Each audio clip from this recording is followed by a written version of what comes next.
你会先就是拍他一个人是吧？我们只是我们两个，对。I will give you the signal and can join us. 对。你现在这个人在这里。他们都开始，你给我打个招呼。我先拍那个标。他们要开始了，他们要开始。对，跟我说一声就好。我先拍个标，再摇过来。说一声。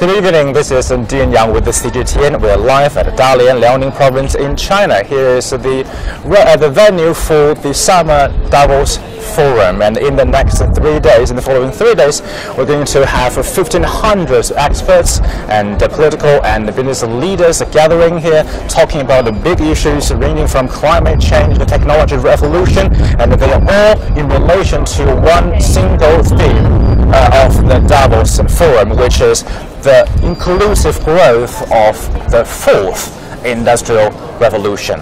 And we're live on CGTN's social media accounts that includes Facebook and China's Weibo and also the YouTube and our CGTN application.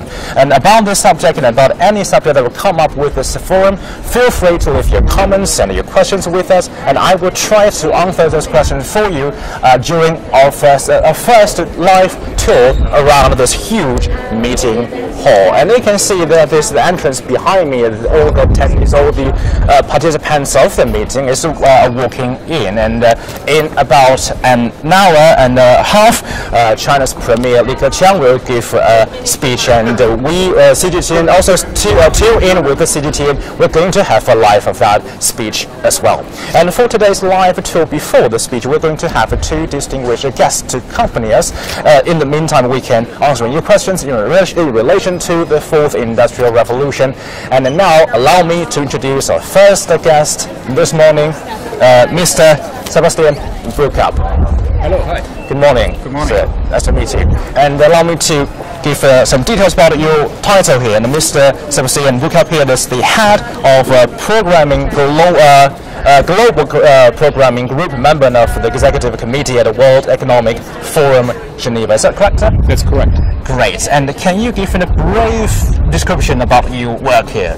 What do you work with the World Economic Forum involve? So the World Economic Forum is the international organization for public-private cooperation. So we are really about bringing together all sectors of society, business, government, academia, but also the young generation, which is playing quite an important role. This is what our organization is doing. This specific meeting is our global summit on science, technology and innovation. And it is this year focused on achieving inclusive growth in the fourth industrial revolution. Actually, that term, let's move a little bit, because I just promised my audiences to give them general view of this amazing hall. And I happen to notice that there's a drone over there. Well, call it a drone, but a little bit bigger. Yes. And I believe that part of the fourth industrial revolution, let's say that, do you think the reason we put it here is that it represents something or some aspects of this new revolution that now we're in? So, on the one hand, it absolutely represents the fourth industrial revolution, because this revolution is not just about the digital. That was the third industrial revolution. It's about the combination of the digital and the physical world. This drone, as you can see, is entirely controlled by an iPad. It is GPS controlled, it is connected to a center that is making sure that it's safe. So it's really about the overlap of the physical and the digital world.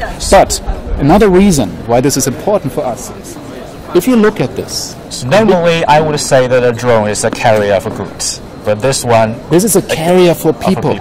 This is a carrier for people. It's a tiny helicopter. It's a tiny helicopter, and it's one that people can control themselves. For many people, it's the dream when you're in a Beijing traffic jam that you can just take off and fly where you want to go, and you're there in 5 minutes. But the question, to bring this now to our theme, is, will this be the Ferrari of the future? Or will this be the Ford T of the future? Oh. So, will everybody be able... It's not very easy to fit yourself in, is it? It's not easy to fit yourself in, obviously. Can you tell us, I mean, from this drone, maybe we can just move around a little bit, from this drone, what is the defining character of the fourth industrial revolution? Because I cannot assume that all the audiences sitting in front of the laptop or the mobile phone can fully grasp the idea of this revolution. What is it? So, the fourth industrial revolution is really bringing together three worlds. It's bringing together our physical world, like the stuff that we are wearing, everything around us, our biological world, our bodies, our biology, our humanity, and the digital world. And that's what's new. What is the connection? What linked them together? So, for instance, when I go into my car these days, the first thing that my mobile phone is doing, it says, today it's normal traffic and you will only take 12 minutes to go to work. My mobile phone already knows that when I enter my car at 8 o'clock in the morning, that I want to go to work. So this is the digital world integrated with the physical world. And that's going to change a lot of things. It's going to change supply chains. It's going to change the way we consume things. It will make it much, much easier, for instance, to have a sharing economy rather than owning stuff. One of our co-chairs is Ji Niu from DDQID, who is already very much in this fourth industrial revolution. That's why she's a co-chair. So it's going to change business models. It's going to change our lives. It's even going to change our idea of what it means to be human. Yes, I know that throughout the history, there are a lot of experts, a lot of philosophers, especially, and the socialists, they were trying to grasp the idea of the industrial revolution. I mean, in the meantime, while it's actually happening, are we in the same position as those people were? Well, whom do you refer to? Say Marcus. Yes. Marcus was responding with his with tremendous writing to, I assume, the first industrial revolution. Do we have that kind of a figure, or do we actually can liken ourselves to those giants in history? Well, I think maybe not you and me, but maybe not you and me, but it's always hard to tell. Because at the time Marx was living, many people wouldn't think that he would become such an important figure. Only in hindsight it became clear. And so when maybe people look back in 10, 20 years from now, they will be able to say, this is one of the big figures, one of the big philosophers. I do think that Professor Schwab had quite an important role in writing this book and getting the word out, but of course history will tell. What is important is that Marx was very concerned about inequality back then, that this technology is only serving a small group of people. To widen that gap. Yeah, exactly, and he was about widening that. He had big concerns about a small capitalist elite taking advantage of this revolution. And if you compare the end of the 20th century with today, levels of inequality are almost at the same level. So we have similar concerns today. So this is why this meeting is about this question. The question, how can people more broadly benefit from those technological gains as opposed like the 1%. But at one point you just said that actually concerned me a little bit. But if it only take people about half a century or even longer to fully appreciate the contribution by Marcus, then does that mean that only with hindsight can we fully grasp the idea and the scale of the Industrial Revolution? Does that kind of dishearten people a little bit? I don't think it should dishearten people. It should encourage people. It should encourage people because it means that the future is not written, it's not predefined. Many of the things that are going to happen, we don't know. You don't know, I don't know. But you know what that means? That you and I can influence what's going to happen. And that's what's powerful about it. And when we go into this meeting, we are not trying to tell people, you know, artificial intelligence is going to kill all your jobs and robots are going to take your positions. We're not saying that. What we're trying to do is we're trying to explain the technologies, and then we are saying it's in your hand to make sure that it benefits society, and that's what's important. Let's move on a little bit. But that is definitely part of it. What creates this interesting door, and what makes it interesting, you have 3 doors, and really physically, it really doesn't matter which door I go through, just in order to get myself upstairs. But what is the point of putting a door with all the characters in English, the lines on them? Yeah, what we wanted to do here is get you into an active mindset. Okay. If you go here and you only look at your iPhone, then you won't get anything from this meeting. We want you to walk in here with a little commitment to say, you know what, today I want to meet someone new. Today I want to share an idea. We want to wake up people, and we want people to be active when they go into this meeting. I will follow you into let's share a new idea. Okay, let's share a new idea. And you just mentioned about the aspect of where the artificial intelligence and robots, they might kill jobs in the future, or they're already doing that now. And that is a risk for a lot of the people and for the governments as well. So do you think, let's talk about the programming of this meeting. Do you think that is the point of you holding this meeting, and all the panel discussions about? I would say the point of this meeting is 2 things. On the one hand, we have to talk about the risks of the 4th Industrial Revolution, and we have to see how leaders can respond to that. And one risk is about employment, right? Where large factories, like Foxconn, for instance, are talking about replacing vast numbers of people with robots. But at the same time, when I talk about Foxconn, they try to open now a big factory in the United States and create many jobs there. Yep. So it's not a zero-sum game, but we have to talk about that. And what's most important is that we educate people to be able to deal with technology. It's about working with technology and not technology replacing people. And what's also important is that we train people to be entrepreneurs, to think creatively about technology, to think about the businesses they could set up, to think about how they can serve society using those technologies. Allow me to be a little bit pessimistic about the future that we're about to get into. But I need to tap into the history as well. Like, I could buy stocks in 2007, but I could by no means foresee the huge financial crisis that it was following in 2007, 2008, and also in the aftermath, all the shock waves. So, if this whole new world is an uncharted area, then what is the best strategy to cope with something that is completely or maybe entirely unknown? Yeah. Is that possible to cope with it? I would only give you 3 words. That's very succinct about how to deal with this. If you can't know the future, as an organization, for instance, the one thing that you need is diversity. You need to have diverse perspectives in an organization. The more diversity you have, the more likely it is that you won't be surprised by what's going to happen. The second word is imagination. I think most people fail because they are too narrow in their perspective. Many leaders fail because of overconfidence. I know what's going to happen, but they don't know anything. It's not what you know that kills you. And that's why we want to train people to open up and to think about possible and plausible futures. And when you walk into this exhibition, you would see that we do crazy things to get people there. And the third point, I would say, is empathy. That you don't think about technology, that you talk about think about human beings. Diversity, imagination, empathy. I'll put those 3 words on my seatbelt, just to make sure that I drive safe into the future. Thank you for your contribution. Thank you very much. I believe I need to leave you here to attend the meeting later. But that's a very interesting comment from you. Thank you very much. Bye bye. Nice to meet you.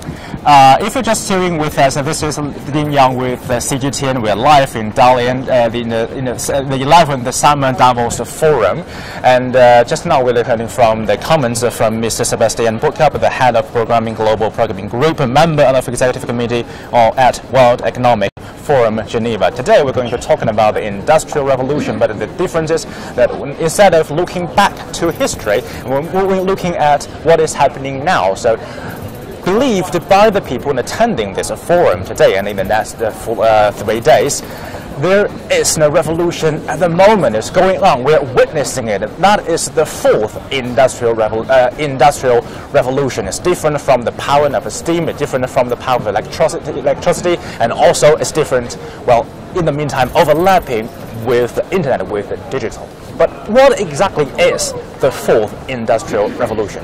We just finished went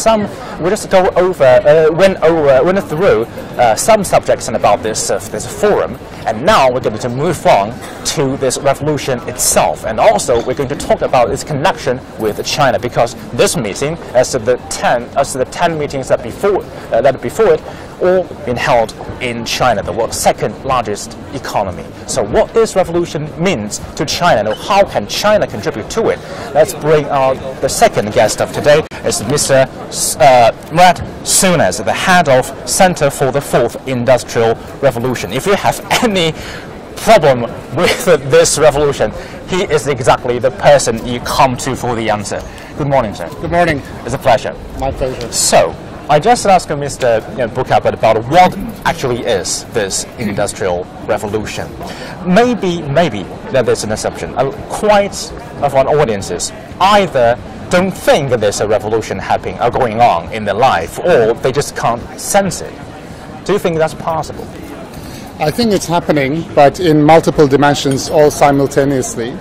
And that's what makes it different from the previous revolutions, because if you look at machine learning, artificial intelligence, drones, autonomous vehicles, precision medicine, 3D printing, it's impacting everybody's lives. But I think we're used to change with the internet, with social media, and with smartphones, so people don't realize it. If we read the literatures from, say, the first industrial revolution or the second one, we can sense this tingling, at least the tingling, the feeling that the people in that time, they were feeling the change in their life. But it seems a lot of people are just so used to the reality now. What is the reason for that? I think the change is not happening in as slow as it used to. It's happening very, very fast. And one day we wake up, we have autonomous vehicles. One day you wake up, you have Didi. One day you wake up, you have precision medicine. So people are used to the pace of innovation. And especially, particularly with the younger generation, they're used to, and they're the engines of these innovative ideas. So it's part of our life. Maybe a lot of you would beg to differ for this, because I'm sure there will be a lot of discussion about this, but which exactly stage we are in now for this fourth industrial revolution? I think we're at the beginning, because the key development happened last year, in my opinion, the tipping point. Which is? Which is machine learning.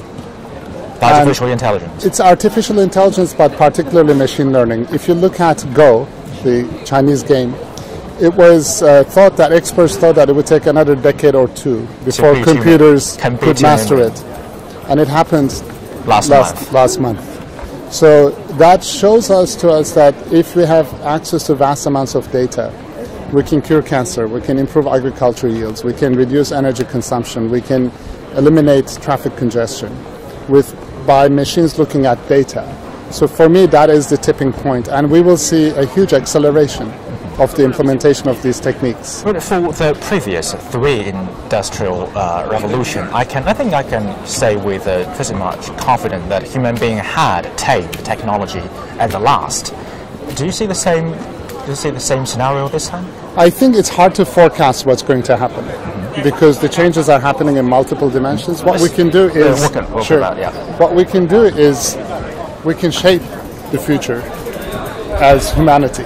It's impossible to forecast, because experts are always wrong in terms of timing. But collectively, we can shape it. Can I say that the unpredictability is a defining character as well for this new revolution, this new change or transformation, whatever you call it?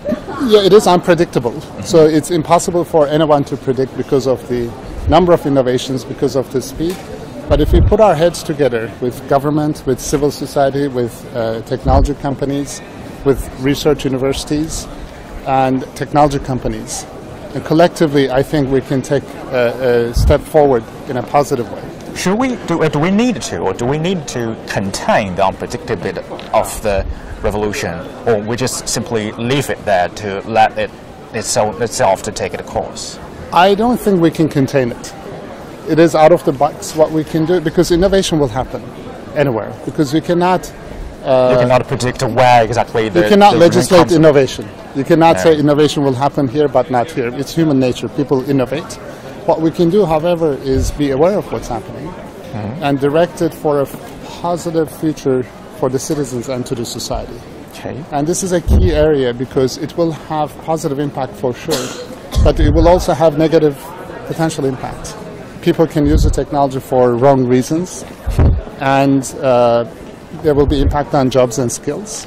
So those are the questions that I think as global society and in China, we need to work together to really shape a better future. Okay, so now I think we need to move on about China. I mean, it's been said that China had missed out on the first industrial revolution and maybe the second too, and then we were struggling to catch up with the third. So where is China now with the fourth?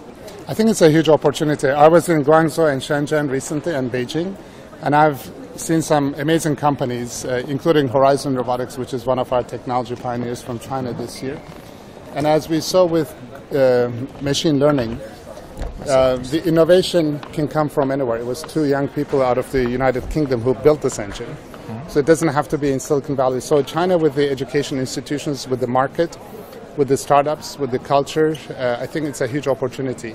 And again, what happened in the past is not an indication of the future, but it represents a big opportunity. So what is the advantage that China has in the fourth industrial revolution? What can we do to lead the world, or do you think that is the future?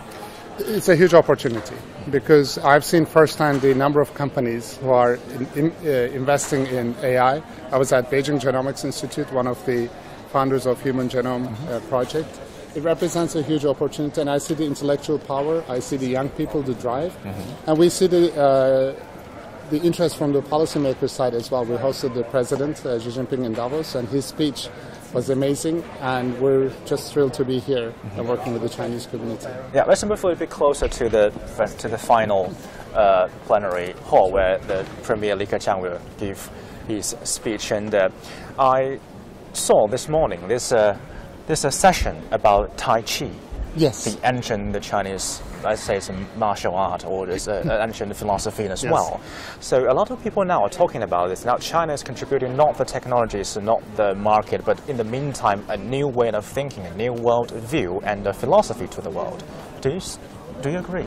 I think so. I think there's a lot we can learn from Chinese culture and history, and the positive impact to the society, not necessarily just the individual.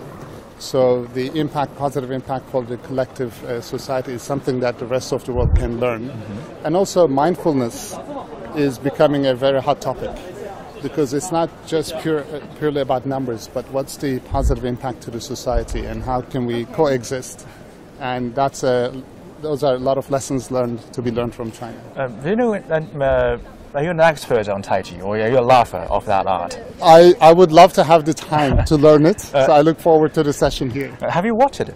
I haven't, but I would love to do it. So this is a very defining character about Tai Chi. It's very slow. Yes. As opposed to the speed at which the technology is advancing. Right. So if that is the philosophy China is contributing to the world, and we'd like to from time to time to slow it a little bit, do you think that contradicts with the idea that this world actually needs to move faster? We need to think faster. I think they can coexist because technology will move fast, but we need to collectively take a step back and say, take our time and discuss how do we position it in the right direction. So I think the two can coexist. My last question is that now it's I went through my papers given by the organizers, and there are a lot of discussions going to happen in the next 3 days, and most of them will last for 55 or 1 hour. It's not very long, to be honest. Do you think great ideas can generate from a 1 hour long discussion? I believe in constraint theory, because if you give people very little time and very few resources, that's when the creativity comes out, and we'll look forward to that. Okay, thank you. Thank you for your comments. Okay, my pleasure. It's a pleasure. Okay, thank you. Thank you. Okay, so if you're just tuning in, this is Dean with the CGTN. We're live in the Summer Davos Forum in Dalian, Liaoning province. And if you just allow me to move with my camera to spin a little bit to show you the surrounding. And in that plenary hall, now it's the Beijing time about 9:30 a.m. Inside that hall is going to be a meeting where Chinese Premier Li Keqiang is going to deliver a keynote speech to a hall of experts, political and business leaders about the inclusive growth of the fourth industrial revolution. And that just we went through with our two guests this morning. This whole idea is new, and the people are still trying to get the bottom of it, trying to understand what it means for human being in the future as a community. And it's not necessary that we can understand after a 3 days meeting, and maybe in any near term. But I guess this is the point of holding this meeting. Now, we need to kick-start the whole discussion about all aspects about this revolution. Well, if you don't like the word revolution, just call it a change. But if it is a huge change and they're gonna transform all aspects of our life, maybe tomorrow when you wake up, you don't need a car to go to work. You just take a drone. Say a drone will take you from your home all the way to your workplace, and that's going to be a huge change. And if that change is going to creep on your life, and sometimes it certainly will cause some interesting effects, if not horrible repercussion. So that is the point. That is the purpose of this meeting. And also that is the purpose of this live streams with the CGTN. We like to give you, at least maybe not the entire picture, but a portion of the picture about the fourth industrial revolution and the part China plays in it. And I will end my session now in front of this plenary hall. And in about an hour, Chinese Premier Li Keqiang is going to deliver a speech. Let's hear together, and don't move on, don't move. Stay tuned with the CGTN, and we're going to have a live on that speech as well. Let's hear what the Chinese Premier will have to say about the fourth industrial revolution and how China can contribute to a more inclusive growth in the future. Thank you for your time, thank you for your company. This is Dean with the CGTN. See you soon.